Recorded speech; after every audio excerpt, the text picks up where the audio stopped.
Welcome to the Awaken Sober Podcast, a podcast about life and recovery through Christ. How's everybody doing tonight? My name is Derek. Welcome. To my right, we have Pastor Shane. Good evening, good evening. Diagonally from me, Pastor Jeremy. Hello. Hello there. Winky.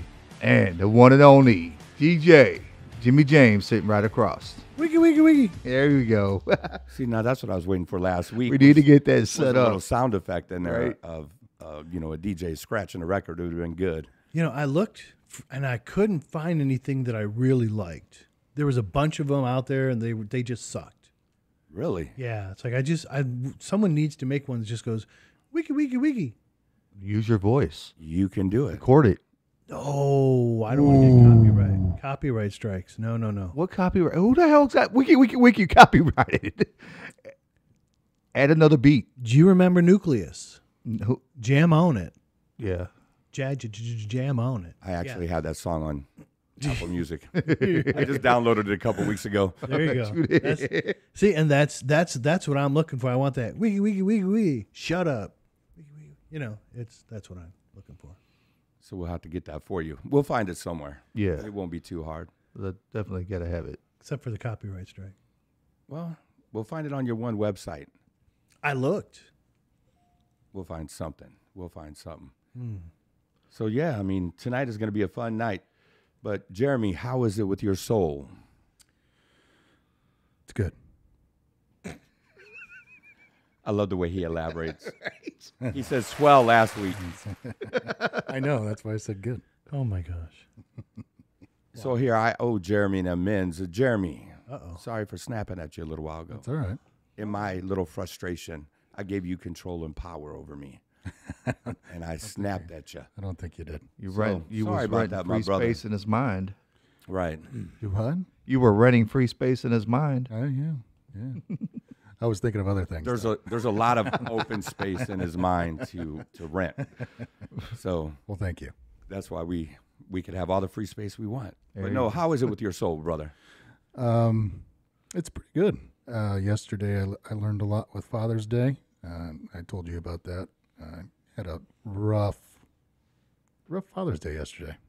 And so I was able to pull myself through it with the help of you and going to church and just talking to other people. Yeah, it was good seeing you at church yesterday. It was. You got to come down there Bluegrass. and hear a little bluegrass. Woo! See, we could get the wiki, and we could get the Children of the Corn music. You definitely got to have the banjo. Oh, jeez. Especially when we bring up Mr. Higgins. Oh, jeez. Ooh, be careful, man. He's going to hear that, and he's going to let you know in the comments that Mr. was dad. Mr. Oh, yeah, he will too. Oh, he's not one of those, is he really? Oh, Yes, yes. he is. Okay. He's brought that to my attention multiple times. Yeah, he But don't. you're just being respectful. Yeah. But But Jim's not that old yet. he's older than me. He's older than me. We all know he's than older me. than Jeremy. He's older than everybody. Everybody is here. At this table, let's be nice about it. Yeah. So Jimmy James, Yeah, how was good. it with your soul? Better? I guess. I don't know. My soul's in turmoil. I'm just going to say that. Ooh. Yeah. That's a good word. Turmoil, yeah. But I did have a good day today, so that helped. Man, one day at a time. That's What right. happened today? We had a gift card for Top Golf. Went to Top Golf and hit some balls for a couple hours. And then we stopped at Golf Galaxy, and I got some clubs regripped. So I'm excited to use those. I should have did that first, but, you know. So I guess we're going to go out swinging pretty soon. Yeah, let's do it. I'm ready. I mean, I have irons in my garage, and I have a bag somewhere in my garage, so I could just combine them and we could go. That'd be fun. We'll bring Jeremy because I don't know, why not? Oh, and you got to bring last week's guest because he lives for that stuff. Yeah, but yeah. He might I outplay at least want to everybody. swing once before I have competition because I'm too competitive. I might have That to. is true story. I might have to like saw part way through his clubs so that way it goes flying. You won't need to do that.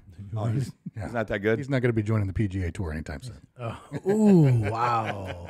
Mike, I'm coming for you. I'm coming for you. Love bro. you, buddy. Warning. Derek, how is it with your soul, brother? Oh, my goodness. Well, my daughter's home. And it's Yeah, just buddy. awesome, dude, that she's there. But one thing that the Lord brought to my attention this morning on my way to the gym, I did not think about it. Dude, we talk about joke around, but I married up. Dude, I married up. Yeah, we know. My wife straight up stopped what she was doing, got off of work, showered, got in the vehicle, drove after being up for the last 10 hours, and drove 13 hours to go get my daughter. Put up with some people, and if they listen to this podcast, guys, I'm really trying to make amends with y'all. It will happen the time when God makes it right, but some people I did not trust, and she faced them, handled everything. Everything went well, and now my daughter's home, and it's like I'm more excited about the woman I married than my daughter being there, which is really weird feeling, but yeah. I get it. It was good to see that picture of you and her together. I know Yes, it you put it on was. Facebook, and Yeah. you also sent it. So that was Yeah, that was awesome. that was great. That was great. My wife, though, man, that's what's up. I can't believe that you really had any doubts that she would not be able to handle it. It wasn't that. I just let's move on. He's gonna start with crying you. again. He's gonna start crying again. Hey, there's nothing wrong with him. No, crying. I Did he know. cry today? Well, There's a No. cloth right he here. showed me the picture last night, and I started crying. I mean, I was an emotional wreck yesterday. Then I was like, I'm crying, dude. Like, thanks. I cried when she came to the door, man. It was like they pulled the garage. I heard the garage door open, and as soon as the garage door opened, I went to the the door to the house, and I'm just waiting for her to get out. It was Just so people know, why are you so excited about getting your daughter? Okay, so I just met her for the first time last July. And she's how old? 13. Yeah, so I did not see my daughters for 12 years. I met her for the first time last July. I mean, the first time she ever called me dad, I wasn't even like paying attention. Yeah, he said that. It was funny because my other daughter's like, Dad, she's talking to you. Like, what did you say? I said, Dad. Oh, my bad. Like I didn't expect it to come from her. Oh, But jeez. I'm not used to hearing that, Dad. Right. within this last year, going on this last year, things have just really built up between me and her, and my 13-year-old daughter's home with Dad. It's amazing. My 18-year-old, she's 18. Yeah. Just leave it at that. Boyfriend, friends, job, all that stuff, So she's staying there until. until she realizes how good the other one has it. So I told Derek the other day. I said, "Look, last time it was the older one had to come first and make sure Dad was okay before the other one would come. She stayed a little standoffish. I said, now look, she came, and once the other one figures out, oh, it's okay to live with Dad, she'll be down. Her and boyfriend to break up or something to happen. She's like, I'm coming. Her and boyfriend will break up. Yeah. Yeah. Well, I mean, they're young. We can make that happen. She listens to this podcast, guys, all right? We still love you, but yeah, we hope to see you soon. Yeah. This is where you belong. Amen. Good old Missouri. Yep. Misery. Misery. So who wants to go through where we're hanging out at now? Whoa. Time out. I'm sorry. How's your soul? Oh, there you go. Oh, turn the How is table. my soul? Yeah. It is well with my soul. I have one more week. This was my second to the last week of preaching at my temporary appointment. So I have one more sermon to write, which kind of makes me a little happy. One thing I don't like to do is just sit there and write sermons. If I keep writing them, maybe I'll get a little bit better and faster at it, but it takes me forever because then I write it all out, then I start to rehearse it, and then it's like another 10 hours of edits, to be able to have it the way that I want to speak it versus the way I want to write it. Two totally different things. And so it is well. I have that one more week, but you were with me the other day when we were getting ready to go play disc golf on Wednesday. Mm-hmm. And we got to go see the space that's getting ready to come for Reclaiming Hope for the building. So we got to go wander around 3,200 square foot that is kind of filled with Workout gear. a big old fan and a bunch of CrossFit stuff. And so they're in the process of getting all their stuff out, and that way we can start building and doing things on the inside. They should have everything out by the end of the month. And so hopefully it won't be long. We'll be in there and having a little fun. I mean, they got to build a wall. They got to build a couple other things, but Build a separate room just for the podcast. now that would be awesome. That would be really awesome. It's not going to happen at that location, but it will definitely happen at the next. Mm. We'll have a whole recording studio. Nice. I mean, it only makes sense. It don't have to be big. I mean, No. I like just walking out, doing it in my basement. yeah. So Jeremy says, have it here. Yeah. Well, then we need to. We'll have we, to add. We to need it. to add some feng shui or. I don't Yeah. know. I need Get to- rid of this pool table or something. I need to. I don't use it. Yeah. Well, yeah. I mean, some Some feng shui. couches or chairs to sit around would be. We need a theater room brought out here is what we need. This is true. This is true. We could bring lights to the theater room, but Yeah, we could do that too. so Oh, dude, can you imagine? We could put that on the screen in the background. well, that's what. Yeah, It'd be wouldn't awesome. hurt. All right, back on topic. Well, We haven't yeah. even started the topic yet. This is the topic. I know. How's your week? Yeah, it was never a topic yet, but and I guess another reason my soul is okay is I've spent this whole week between sermon and getting things ready for Awake and Sober, trying to get the website up and going, trying to get different things going because I could only work on something for so long. And so we have awakensober.org just started, so you could catch most of the podcasts there. This week, we will actually be able to put videos up there as well. Nice. And so we'll have the videos on there, regular podcasts on there. And now, anywhere that there's a podcast available, you could find Awake and Sober. So whether that's Apple, Google, Spotify, Google, you name it, any place that you want to Audible. listen to, Audible, yeah. any place that you can listen to a podcast, we are there. So if you don't mind, like, share, subscribe, do all those good things. Follow, I guess, is another thing that a lot of them says. Yep. Follow, but share it with somebody. But here's the key, though. We've got access to all these extra email addresses to make it simple on people. Which email address should they email us at? I mean, the .org keeps it small and short. So Sure. info@awakensober.org. info@awakensober.org. And that way all of us have access to it. And I put your just names in there to where if you hand it out, but it all goes into that same email. Okay. So it's not like it's a different email. But if somebody emails jim@awakensober.org, you'll know that it was just for you. But just to do it to do it is why. So info at Info. awakensober.org. Yep. Big changes. Over. They can still contact us at Awake and Sober Podcast at gmail.com. Multiple ways. Yes. Yeah, and see if we drop that one, it'd be a little bit easier just to have one centralized location where if they're entering awakensober.org to get to a website, it's easy to remember info@awakensober.org. It's the same Son of a gun. kind of the purpose of doing it. And that's why we bought the domain to it. That way we could have all that. So, yeah, it's been an exciting week. Nice. Exciting week. It's fun to see all these changes and see a podcast go everywhere. You know, you guys were like little kids today sending off that little thing. Hey, we're on iTunes. Hey, we're on Google. Dude, you darn right. Every page I listened to an episode on every one of those too, just to see how we sounded on it. And We sound better on Apple, Google, Audible. Then where? then Spotify? Yeah, I was going to say Spotify sounds good. it's decent, but Now, were you listening in your car though? yes, I was. Of course, I was. So maybe that's the difference. It's something to do with those apps in your car. So we need to tell our people, try Apple, Google, or Audible. And do what works for you. Yes.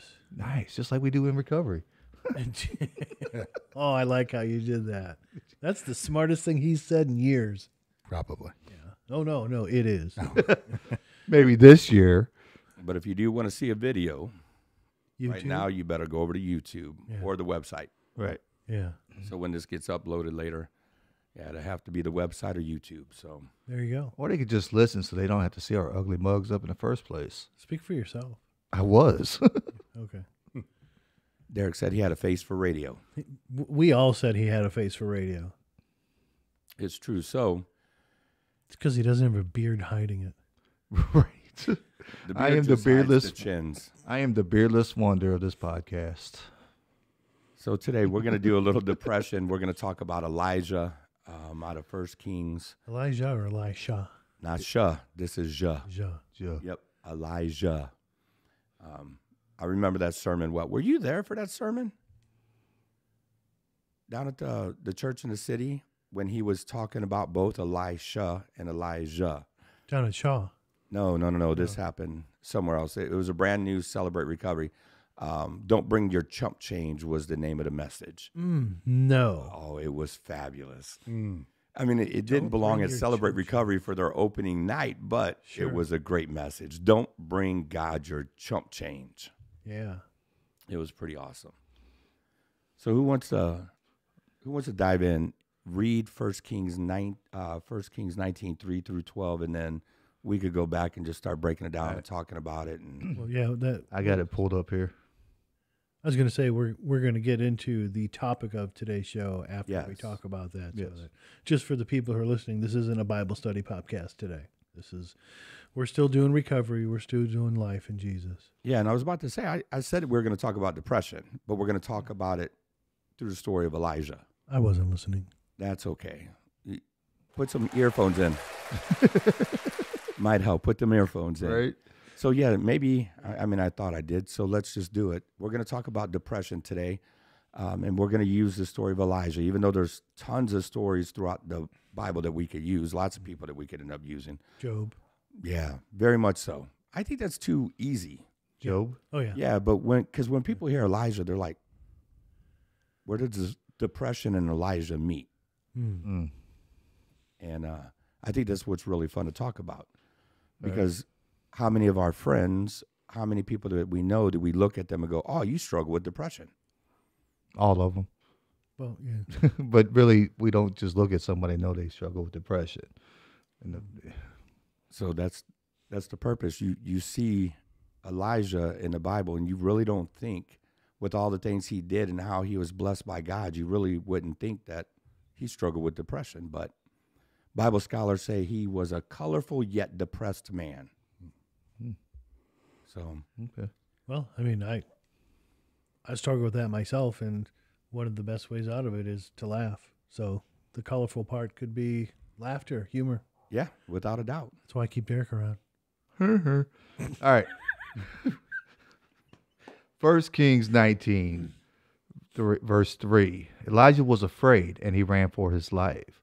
When he came to Beersheba in Judah, he left his servant there, while he himself went a day's journey into the wilderness.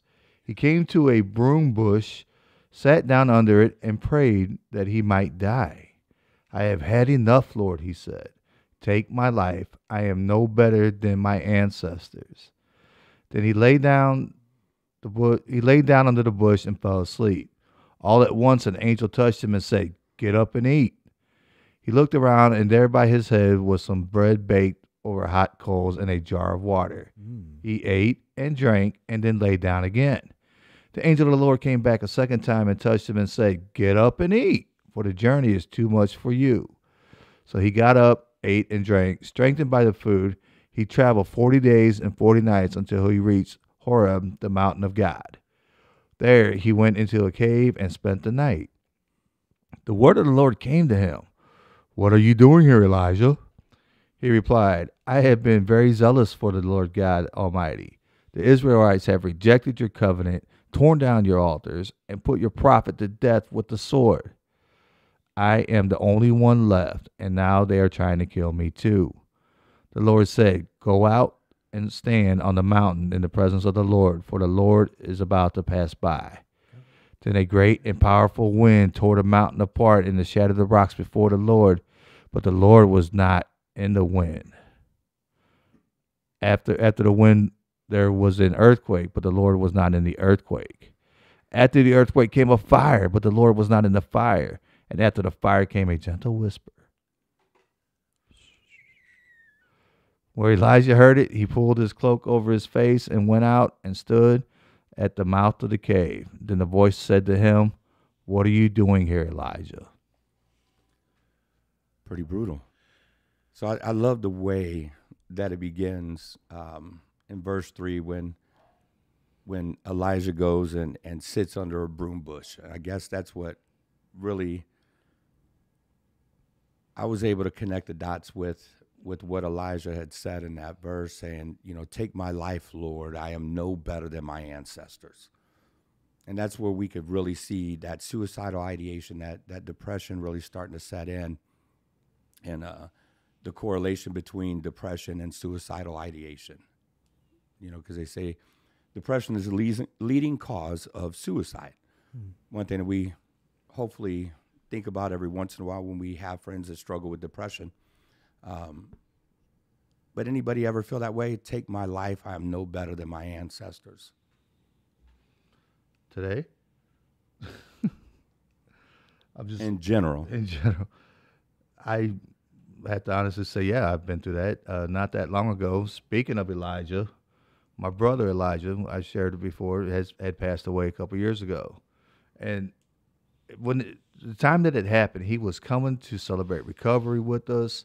He was, my brother was a bit of a hard guy, and but he's opening up in small group and that, and so I'm like, wow, something's really going to happen. And then, next thing I know, 2 weeks later, he overdosed. And I thought, here I am, what I thought as a pastor in recovery, and I could not even save my own brother. God, why are you even putting me to work? If I can't even save my own people, what am I going to do for anybody else? And yeah, pretty really where Elijah's at here is like, I'm done. Because I didn't think, like I said, if I couldn't help my own brother out, my own family, my own people, what was I going to do for anybody else? But it's not you. Yeah, I get that now, thank you. But at the time when it happened, Right. and as quite a few of y'all know, and that was the time where I started declining a lot in my life and my actions towards other people. I didn't seem to care about anybody, even myself. I really just got really depressed, and I wasn't grooming myself properly, and everything, and until I finally got called out on it. Thank God for accountability teams and sponsors, let me tell you. And I got to wake up and realize, like you said, it wasn't my fault. I had to quit blaming myself for that. And Right, because it's not about you. You can't fix someone. no, I cannot. Only God can do that. And they have to want to be fixed. They have to want that. And I think everyone in this room knows that because we have seen plenty of people come and go in and out of recovery programs. They've been sent to the wonderful oasis of Las Vegas and played basketball and had all these fun times and to work on themselves. And then they come back, and what's the first thing they do? Relapse. While still maintaining that they're working their program. So, yeah, that's one thing that we, as the people on this side of sobriety, have to remember is we can't force people into the sober life. No. And I mean, not with the sober life, but one thing that we have to be aware of, and I think that's why the mental health side of things is so important to talk about. Depression is so important to talk about because that's the one thing that no matter what we could step into. Mm-hmm. That is, yes. The addiction side, yep, Derek couldn't have did anything for his brother, but we had to be there for Derek when he was in that tailspin because you hit a low. Yeah, I did. And what did you do? And I don't want to get too far ahead, but what did you do? Which part? Where are we actually talking about? When you hit your low, what did you do? How did you climb out of that low? How did you start to? What steps did you take? I started actually working my recovery. I started going. I went to go see a psychiatrist. I went to go see a therapist. Spoke with them. Was properly medicated because what I got from my primary care just wasn't quite working for me. But I surrendered. Everybody was noticing it. I wasn't noticing about myself, and when it got brought to my attention, I surrendered because I was just like, dude, yeah, I'm at that point where I need that break. I can't keep going on like this, and so, yeah, is that what you're looking for? I was just looking for an answer. Looking for the truth, really. It was the truth. We can handle the truth. You can't handle the truth. So, But can we take a second to call out primary care doctors who should not be prescribing psych meds? psych meds? I wasn't sure what proper terms would like psych meds, because even before I got into recovery and even before I really knew a whole lot of things, when I heard people say, "Oh yeah, I just went to my doctor and he prescribed me Prozac or Zoloft or whatever," and I looked at them and I said, "Well, are you getting counseling along with that?" "Oh no, why would I do that?" "Well, you can't just take a drug and it's going to magically make you better. Poof, you're better. Poof, just like that. Poof."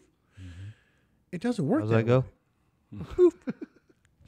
Right? And even back in my youth, when this kind of stuff came out, I knew that. I knew that was wrong for a primary care physician to prescribe things like that without saying, "Okay, well, I'm going to prescribe you this, but I want you to go see a psychologist, psychiatrist, someone to talk to about these things, because you need to do both." Yes. Yeah, the psychiatrist is going to spend more time with you to truly diagnose you. Mm-hmm. The problem with walking into a primary care physician that don't have a good psych background, if you struggle, if you have really high anxiety and something bad just happened in your life, that anxiety can look like depression. And so then they prescribe a depression med for you. That's going to make your anxiety worse. Well, Possibly. it actually make you numb. And we have somebody close to us where that happened, right? They just didn't care about anything anymore. Mm-hmm. So, I mean, it could drive you closer to the edge of suicide or just pushing you over the edge in general. I mean, if your kids aren't bringing you joy, if the thing that has always filled you up don't even sound appealing to you anymore, then there's something wrong. And that's the difference between sitting down with a psychiatrist, letting the psychiatrist truly diagnose you, talk to you, diagnose you, find out everything going on, and 5 minutes in a doctor's office when he comes in and he says, "Well, turn your head, cough, and here's your Prozac to leave with." It don't work well. That's what he had to come up with. Turn your head and cough. Well, But it's not just that, though. One thing I've come to notice, when you're talking with a psychiatrist, it's you and that psychiatrist for the 20 minutes, 30 minutes, 45, whatever it is you're speaking with them. It's just you. That primary care's got you, the person in the room next to you, probably 3 more is down the line. So, yeah, they're not really focusing on you and what can help you. Just take this and let me know how it works, take 2 of these and call me in the morning. Yeah. Mm-hmm. Or no, call me in 4 to 6 weeks. Right? Yeah. But yeah, and if you have a hard time getting into a psychiatrist, look, send us an email. We'll send you recommendations. I don't care where you live. I'll reach out to the people that I know in your state and see who they recommend, because like the ones around here, we know, and we only use certain psychiatrists. And they use telemed. Yeah, some of them use. They might meet somebody up in New York. You never know. So we'll find out for you. Now, how well do you think the church does on this topic? Depending on which church you have, yeah, could be poorly, could be not so poorly. But I'm going to say, let's just talk in generalities. I'm going to say poorly. Yeah, I would say most of us have done pretty poorly. Just pray about it. Just pray about it. It'll be better, or it's just a season. It too shall pass. Ooh. Take a couple weeks off. Come back when you're better. Yeah, your chemical imbalance will just fix itself. But and that's what's good about doing a podcast like this, right? And talking about it, because when you're in a small church and you give a message on it, you have that audience, and that's really it. Mm-hmm. And whoever they decide to tell afterwards, Here we have a much larger audience that we can end up reaching overall. We got a bigger platform. And so Worldwide. when we're just conditioned to say it's a season, it'll get better, just pray about it. If I broke my leg, what would you do for me? Make fun of you.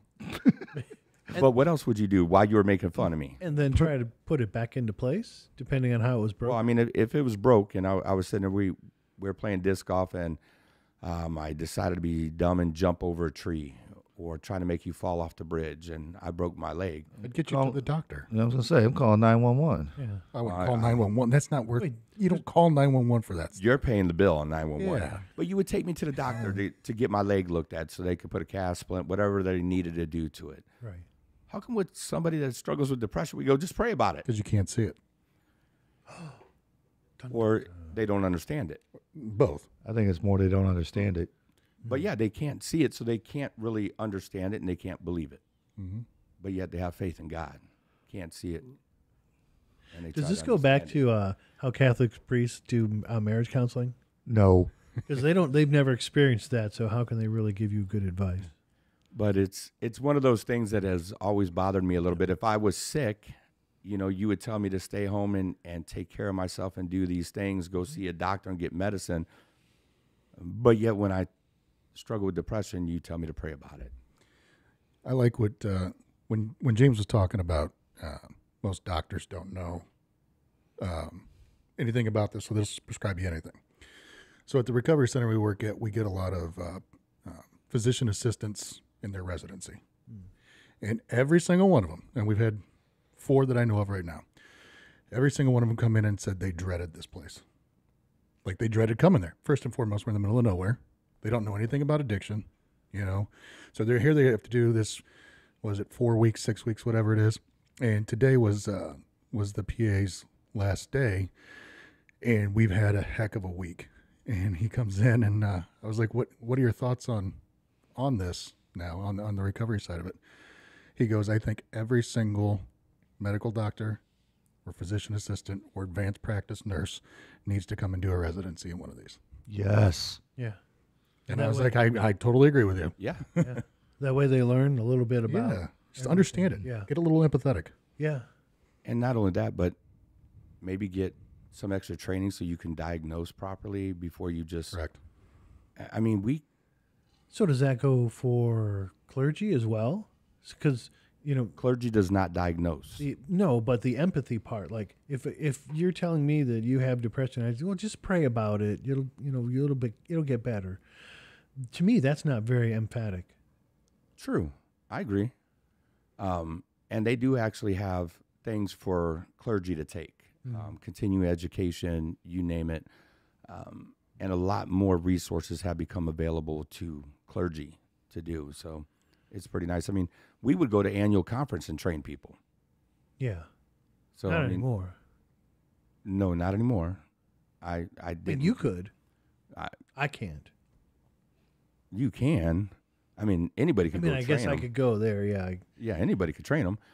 But I only have one more week left, brother, and then I'm done as well. There you go. So I just did it because I had to fill in some time, and God wanted to show me some things along the way, and I got to learn.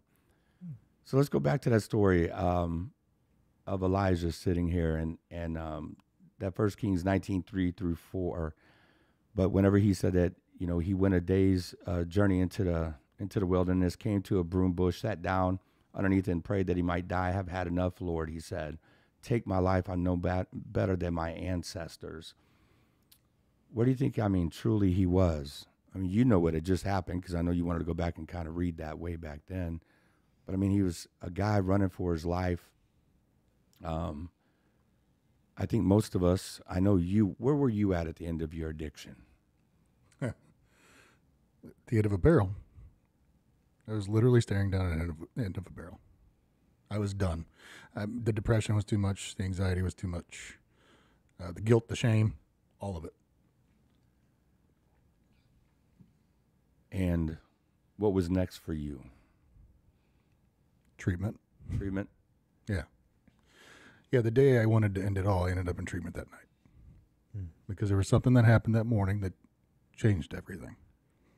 So, Yeah, and I wrote a letter at the end of mine, and I get to read it in my testimony. Well, I get to read the edited version. Obviously, I can't read the actual version when it's a little long, so it'll take up half a testimony, but and the language isn't proper for a church. You know, and for me, being able to relive that darkest period of my life, just by reading the testimony, I've yet to read it live and not cry.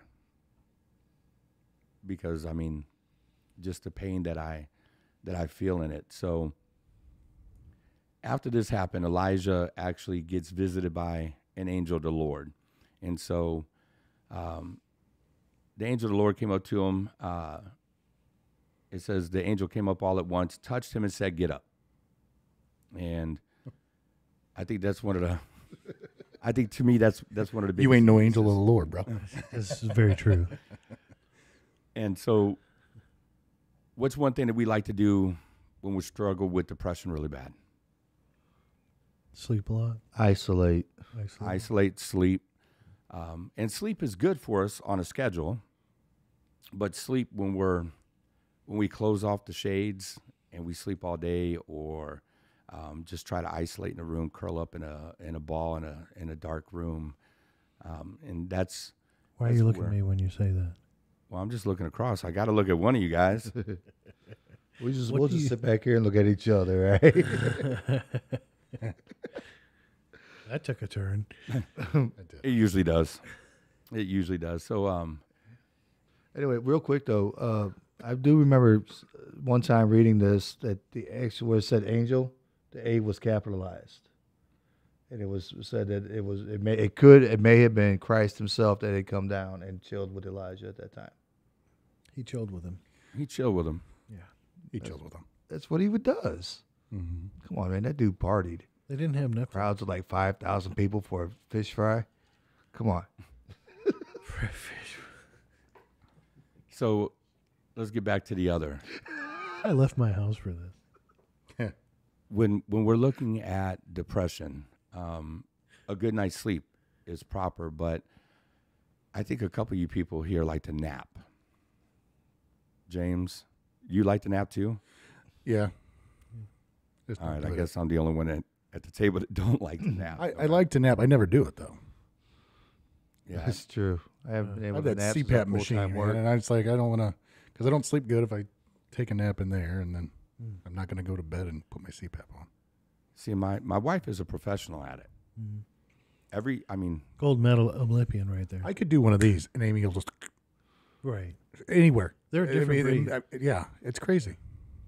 And so, yeah, for her, it's an hour and a half to 2 hour nap, but hers is just a guaranteed 2 hours. Now, there's been times that the depression was pretty bad and she slept a little bit longer, but it's a 2 hour nap during the day. And that could be good for our mental health, right? We just got to make sure that it's all for the right reasons, right hearts, and right reasons that we're actually doing it. Another thing for get up, take a shower, because we know that, and Derek, you said it earlier, your hygiene wasn't the greatest during that time, right? Right. And so there's times like if I know that she's struggling really, really bad, I come up to her, Christina, shower, go, and then we're going to go shopping. Ooh.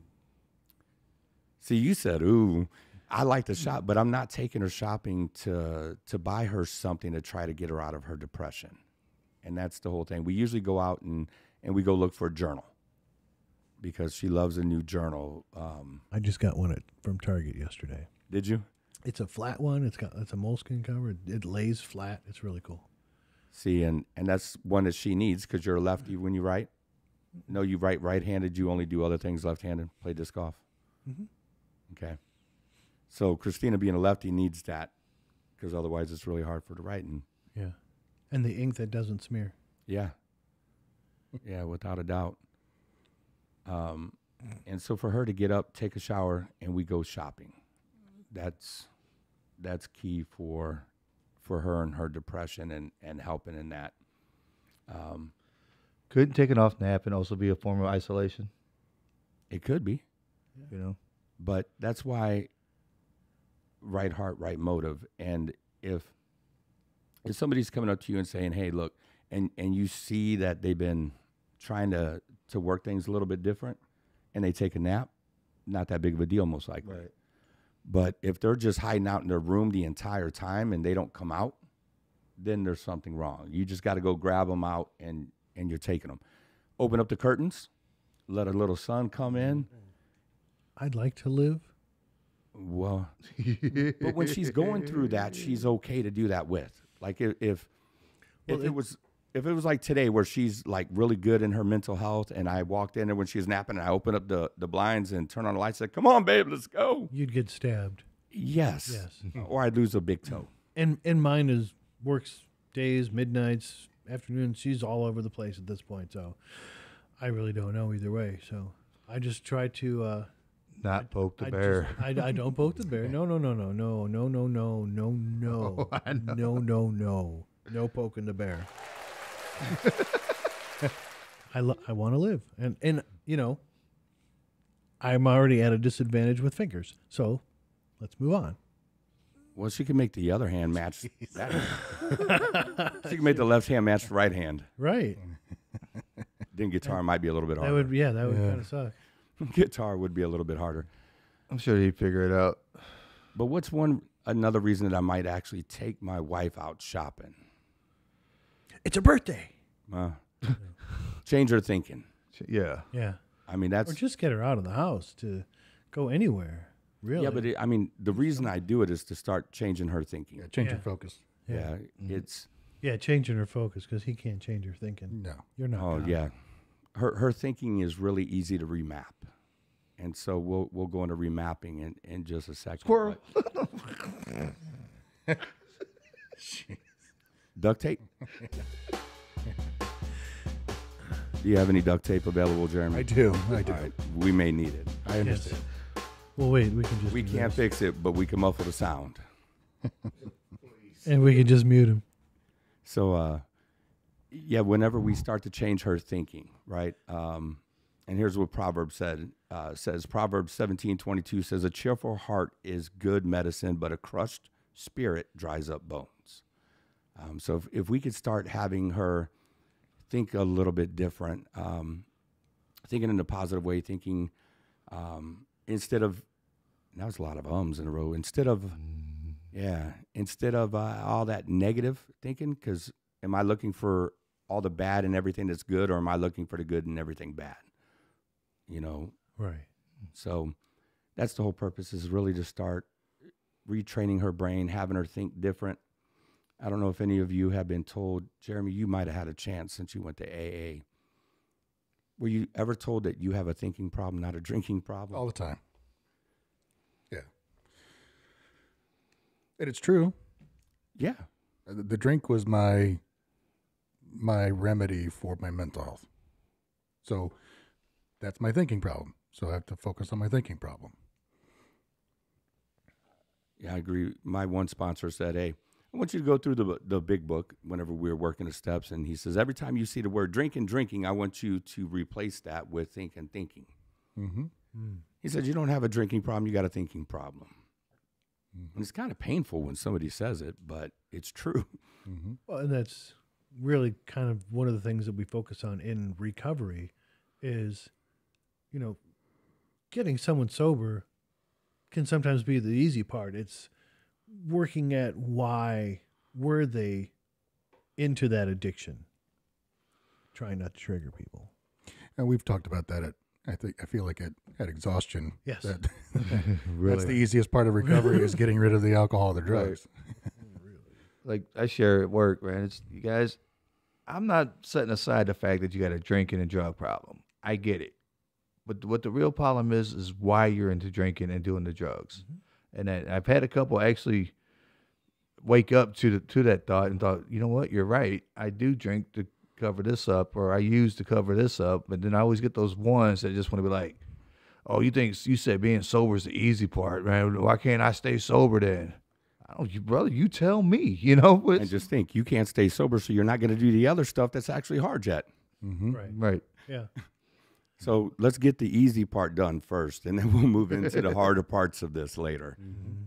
But yeah, changing our thinking is not an easy thing to do, especially when we think we're worthless, when we think we're no good, we're not valued. Nobody really cares for us. We don't have a place that we fit in. And so it's hard to change our thinking. It truly is. Are we moving on? Because I just looked ahead, and I'm excited about this. And you're excited about it, huh? Yeah. He would be. Yeah. Like you're not. Oh, definitely.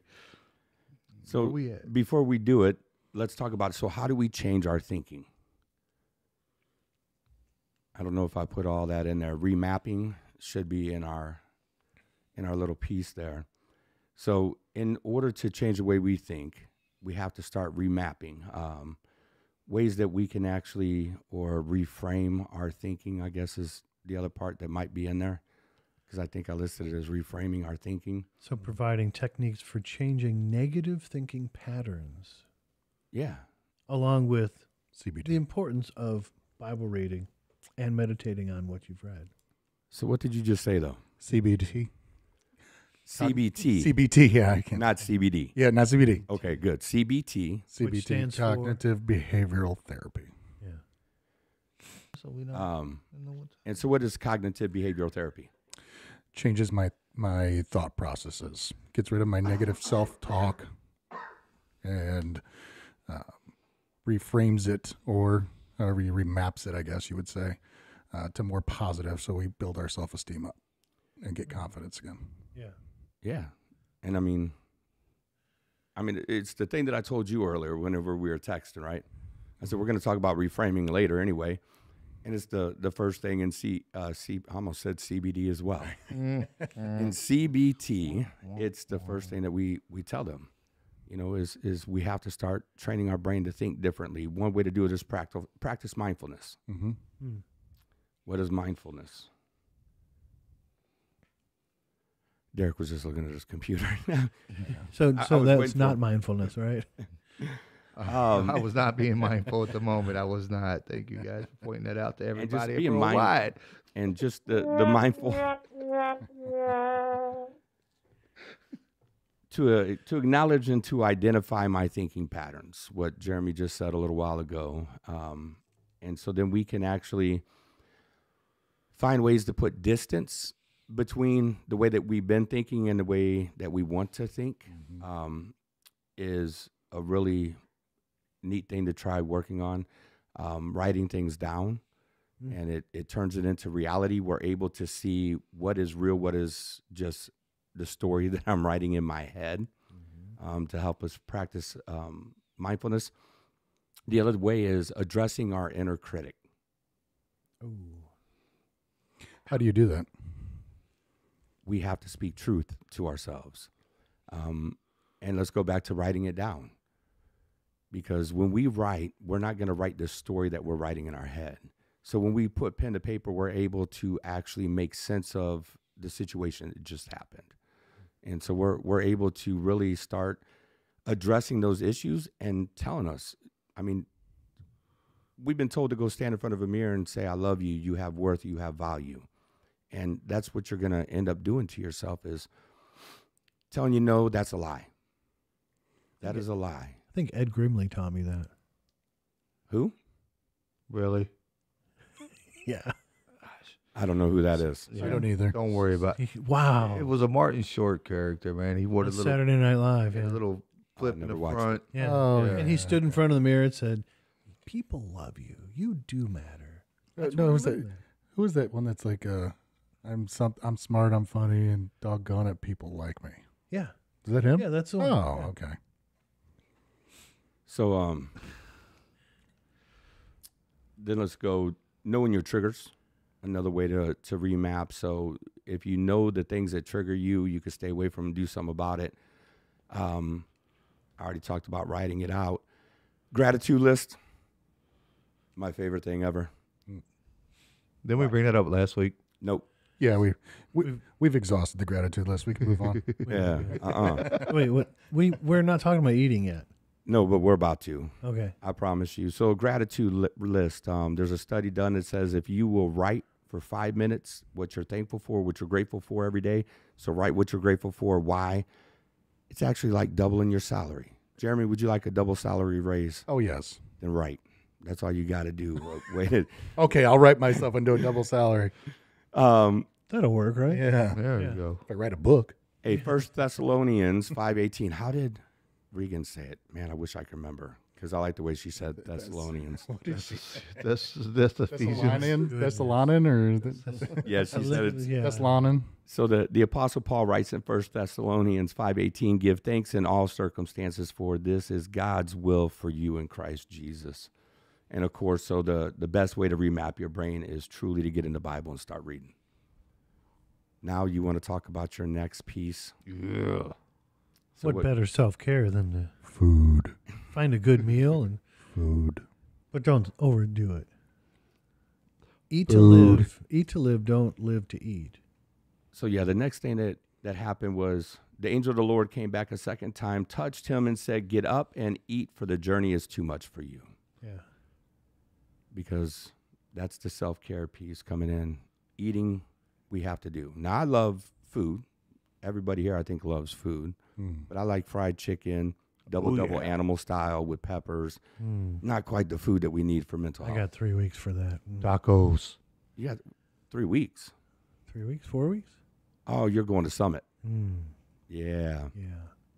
I'm going to pull a Shane and I'm going to get off the airplane and the first thing I'm going to do after get in my car and in and out, yeah. I've already mapped out the in and outs around the house and Good. oh yeah. I've trained you well. Well, it's delightful. Yes, very much so. It is delightful. There is nothing depressing about an In-N-Out burger. I've just got to say. That's very true. True story. And if anyone out there listening to this, watching us, has never had that, do yourself a favor and go experience it. Head west. Head west, young man. Yes. Head to the west. Head to the west. Although another 5 years, we might get one near Nashville. So Yeah. there's that. Yeah, I was pretty happy when they said that. So what else about food? I'm going to let somebody, because it feels like I've been talking a ton. It's like one of the things that really helps out with my depression is not just eating the food, but the actual preparing of it. Taking the time out, cutting the vegetables or whatever it is I'm doing, and actually preparing a meal. Feels good. Nice. Brightens my day. Nice. That's good. He said it brightens my day. It does. I get to cook with my daughter. It's going to be more fun. Ooh. That's going to be pretty awesome. But what else, when it comes to self-care, can we do besides eating and eating right? Because for mental health, the fried foods is not going to help us. No.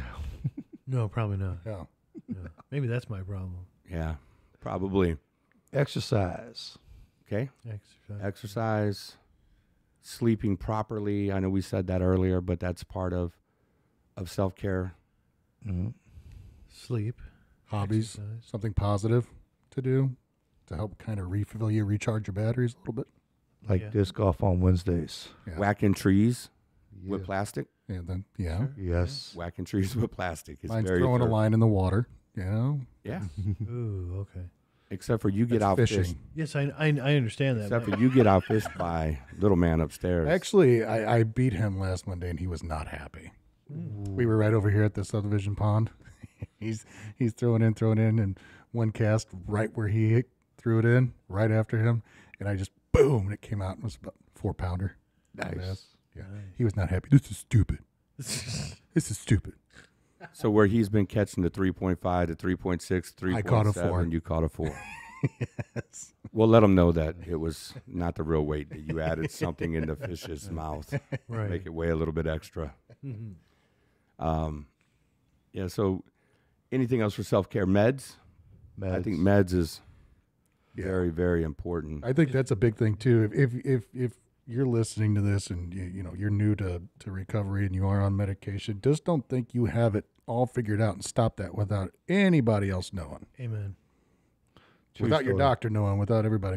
You know, Shane and I talked because when I got out of treatment, I was on the naltrexone, which is the anti-craving medication, and he kind of changed my views on that, but I was going to give it a year. And then after 6 months, I was like, man, you know what? I'm strong in my recovery right now. And is this really helping me? So I talked to you about it and talked to my wife about it and talked to my doctor. And I was like, I'm just going to come off this. And so I did. And I didn't notice a difference. But I also was doing other things for my recovery. And that's the key.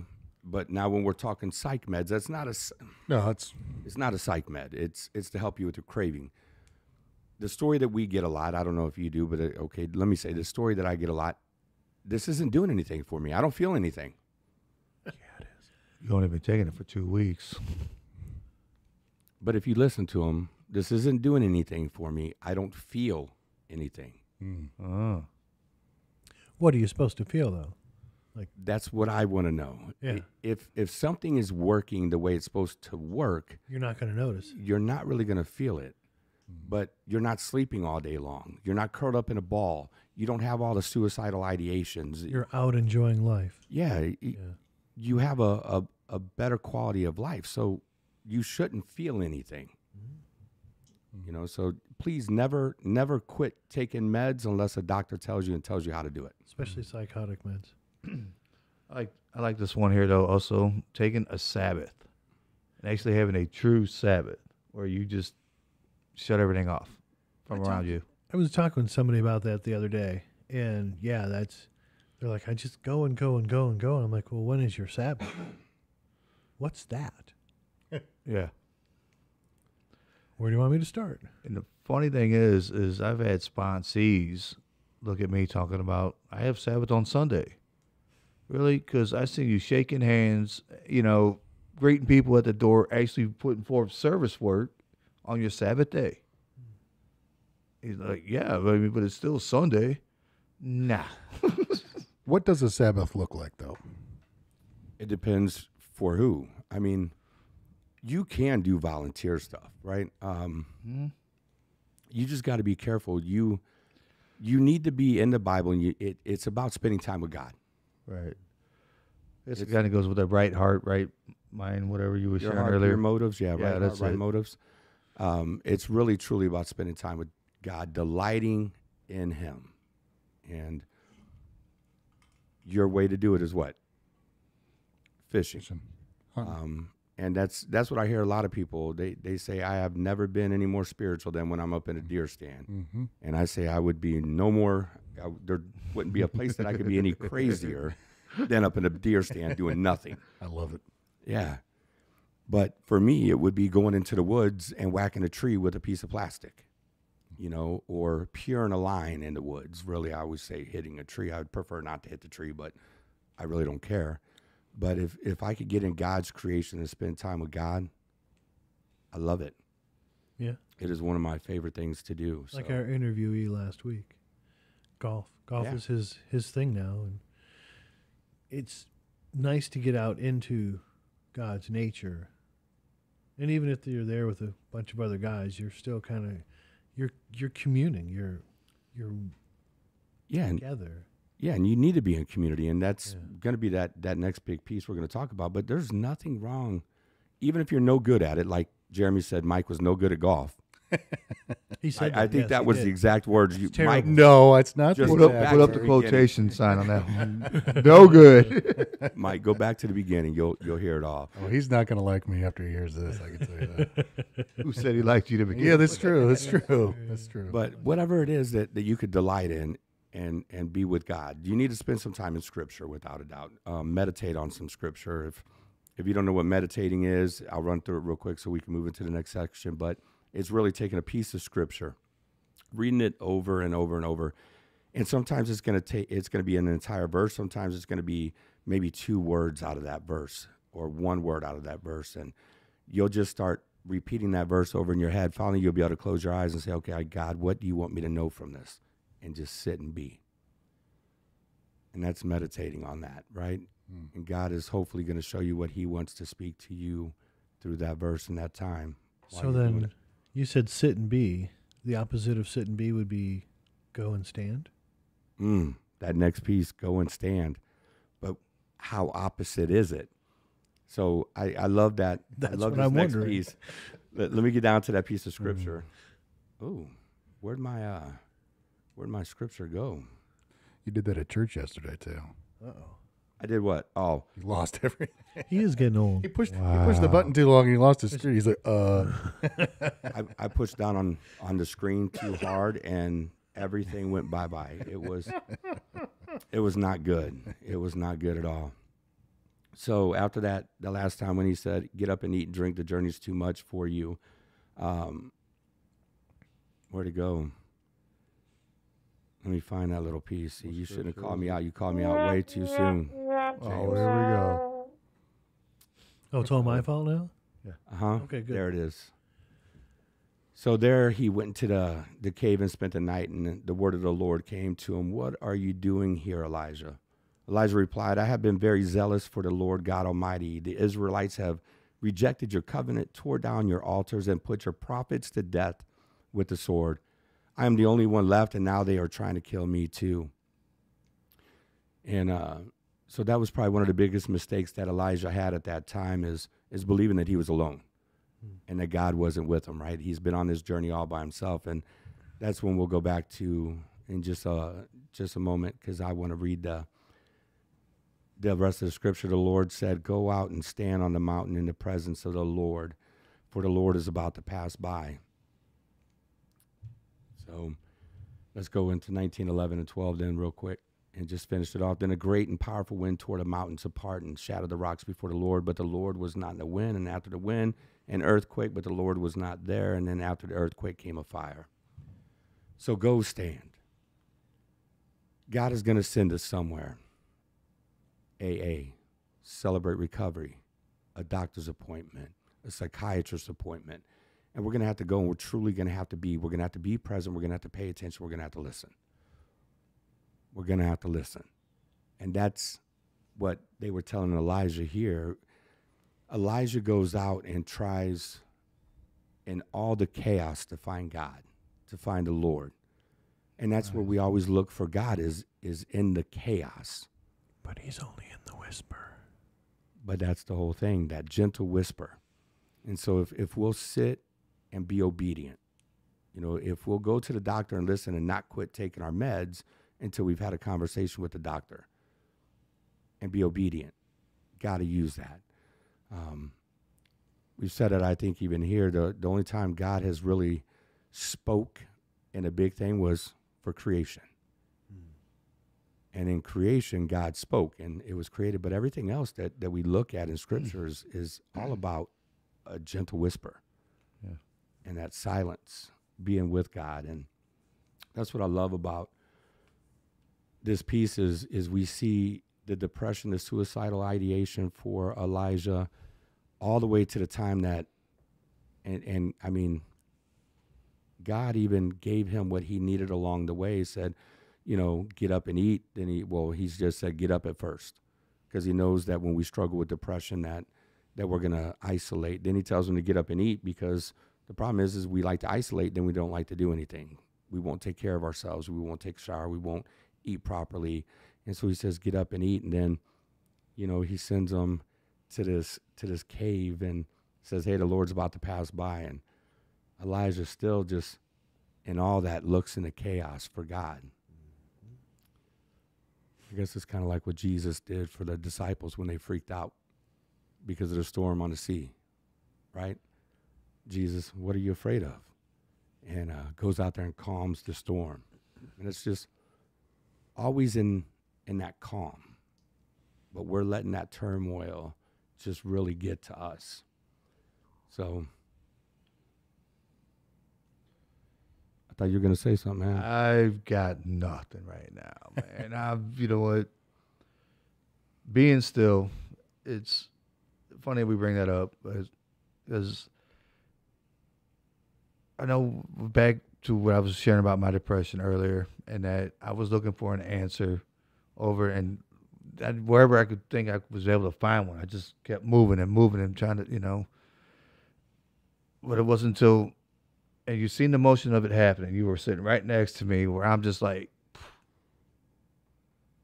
and that's where it started. The whole being still part of my life started happening, was when I just let it go. So, Jeremy, anything? No. No? Oh, careful. Yeah, sorry. No, not right now. He said, no, not right now. Right. All right.